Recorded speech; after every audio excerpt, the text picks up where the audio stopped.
Hello అండి. మా బాబు చూడండి వాళ్ళ చెల్లికి ఎలాగా ఇడ్లీ తినిపిస్తున్నాడు. వాడి ఏజ్ ఎంత అనుకుంటున్నారు? వాడికి మొన్ననే 2 years కంప్లీట్ అయింది, బర్త్డే అయింది. పాపకి 9 months, ఈ మంత్కి 10 వస్తాయి. కానీ వాళ్ళిద్దరి లవ్ చూసారా ఎలాగ? అసలు ఆ పిల్ల కూడా పెట్టుకోవడం చూడండి వాళ్ళ నోట్లో. అలా అన్నీ ఏమో నువ్వు పెట్టుకోలేవు అని చెప్పి పెట్టింది మళ్ళీ తీసేసి ఆడే తినేస్తున్నాడు. ఎంత లవ్ కాకపోతే ముచ్చట అనిపించింది. చిన్న వయసులో ఇంత తెలివితేటలు చెల్లికి ఎట్టాలి అనే ఆలోచన కూడా భలే అనిపించింది నాకు.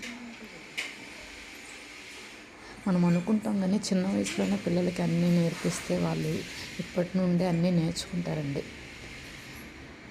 ప్రతిదీ కూడా పిల్లలకి మనం చెప్తూ ఉంటే ఈ వయసులో వాళ్ళకి బ్రెయిన్ షార్ప్గా ఉంటుంది. చిన్న చిన్నవి వాళ్ళకి అర్థమైనట్టుగా మనం చెప్తే వాళ్ళకి ఖచ్చితంగా అవి అలాగే పిల్ల కూడా చూసారు ఎలా తిట్టింది, అవి అలాగే పాటిస్తారనమాట. చిన్నపిల్లలు కదా, వాళ్ళకి ఏం తెలుసు అని అనకూడదు. మనం ప్రతిదీ కూడా వాళ్ళకి చెప్పాలన్నమాట. చెప్తే నేర్చుకుంటారు.